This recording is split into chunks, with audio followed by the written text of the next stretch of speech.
Welcome back to another episode of Rock Boys Football. Until as a college football fan, it has to feel phenomenal that you're seeing Game Day announce where they're going to be week one. That means we're getting closer to the college football season. Where do they end up going?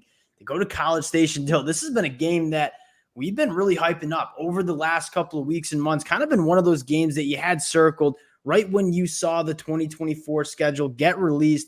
Want to dive into that game, but also have the conversation where the Game Day make the right choice, because you have a couple of different matchups that, as a college football fan, I certainly would love to go check out. Want to get into some of the best environments that we are going to see week one of the college football season. Before we get into it, and as always, just want to say thank you to you guys. And we primarily kind of do deep dives into these rosters at these points, but as college football fans, it just feels great to talk a little college football from the fan perspective.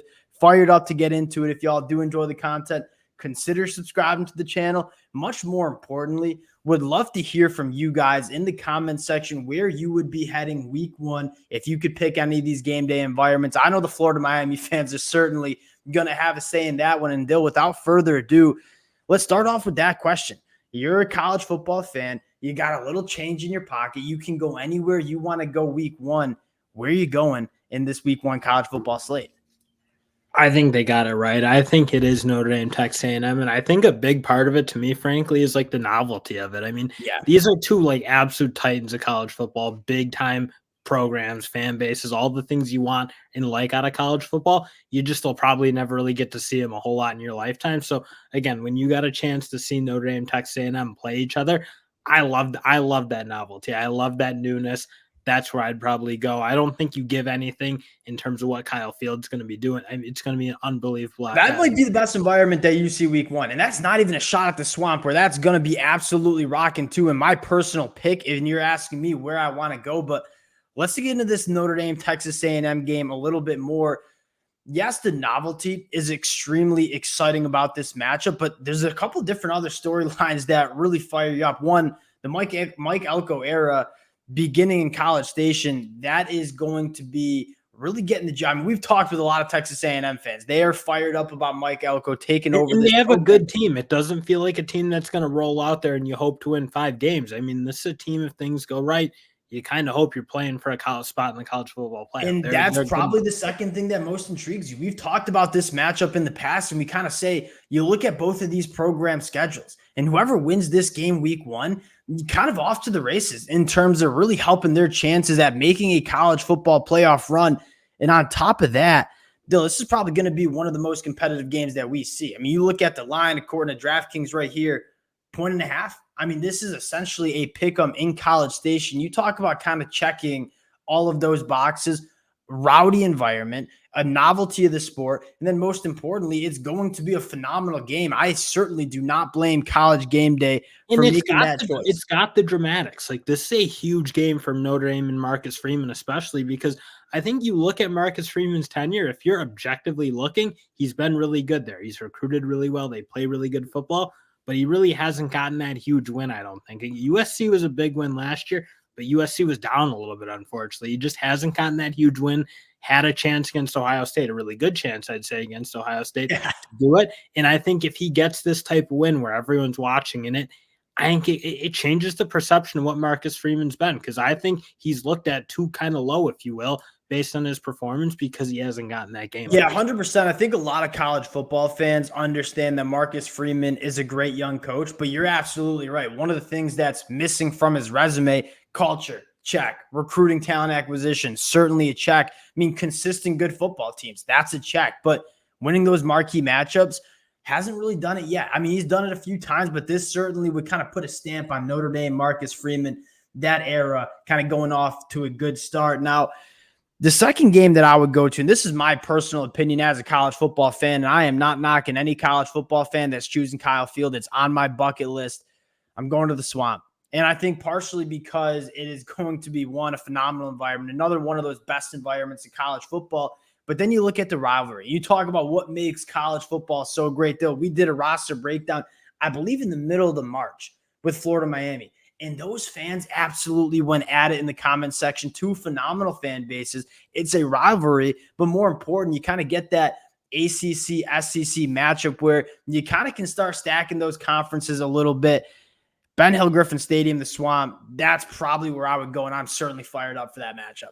And that's fair because the rivalry element is huge. I mean, I probably lean the novelty just because I don't think we'll see it again. You'll probably see Miami, Florida. They play what it looks like every 4 or 5 years or whatever it is. So you'll see that again. These two teams will meet in our lifetimes. But I mean, the rivalries are rivalries. Like, there's just nothing like a good, hateful rivalry in college football. It's just the most fun thing in the world. That's what makes the sport a little bit different than anything else. So I think the rivalry thing is big. And frankly, I think we talk about some of the dramatics with the coaches. Yeah. I mean, this is a dramatic game. These two coaches both, I think, desperately need this. A winnable game for both programs, but two programs that definitely need it. I mean, Billy Napier coming off, obviously, where he's coming off.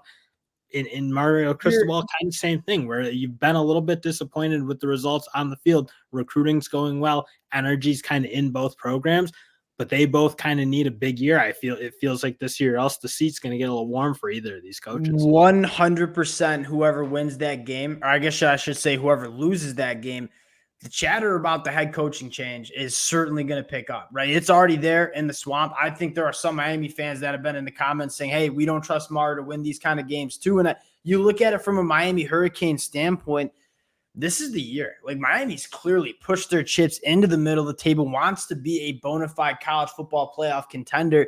You got to win these games. And how we talk about the Miami Hurricanes is Mario Cristobal is doing everything right in terms of building this program outside of winning these kind of games. I mean, especially Miami going on the road, it's been a serious problem under Mario Cristobal. You have the opportunity to go on the road in a rivalry matchup in one of your biggest games of the season and go get a road win and kind of put some of those loud voices to bed. I think that's absolutely fair. Like, both of these coaches, massive games for their 10 years. And the last game you got to talk about, Georgia, Clemson, and why I personally mentioned it third. And I think a lot of college football fans probably assume that's where College Game Day would go. Two different things. One, as a college football fan, purely from my point of view, neutral sites don't do it for me as much as going to the Swamp, going to Kyle Field. But I think secondly, I wonder if ESPN kind of put some thought into the last time you saw Georgia Clemson play and say, it wasn't exactly a game that was filled with fireworks. It was a phenomenal football game. It wasn't necessarily the most exciting game. I wonder if that played in ESPN's brain a little bit in terms of where they wanted to end up week one of college football. Yeah, and I have heard some chatter from other analysts or whatever you want to call them, college football pundits, saying that this game they think can get out of hand more so than these other games. I'm trying to remember who said it. And I don't know. I think Clemson's defense is going to be good enough where this game's going to be tight, and I'm really looking forward to it. So I don't totally agree that I'm looking like, oh, I think Georgia's going to come in there and beat the wheels off them or something. I think it's going to be a good game. I'm kind of with you. I think at the end of the day, when you don't have the home crowd, the like your student section packed to the gills and being rowdy and just the whole event of what makes a college football game day in these big environments in College Station, in Florida, or in Gainesville, that just changes a ton of it. Because you're right. I mean, the whole event of college football is not the same at these neutral sites. This is the game that's projected to not be, it's 12.5, right? So you talk about what games are going to be most competitive. I think the one in College Station, in my opinion, is probably going to be the most competitive, but I'm with you. I'm not picking Clemson to beat Georgia week one. We'll get into that throughout the summer. It's not going to get out of hand. Clemson's defense is too good for it to get out of hand. And that's not me taking a shot at the Georgia Bulldogs. They're my number one team in the country. And Dabo, I can't remember the last time Dabo's gotten like the break speed off. I mean, these always tough. It's like, have they feel like they've taken a slip a little bit in the past few years for sure, but they just don't get blown out. They're always the best teams. They always show up ready to play. They're always ready to do it. And it's going to be an awesome game. I just think at the end of the day, it's neutral site. And when you have two huge environments that are at the home crowd, if you will, that kind of seals it for me. All right. Well, that's our selection. We would love to hear from you guys in the comment section. Again, fill it up, let it fly. Appreciate y'all rocking with it, and we'll talk to you guys later. Peace.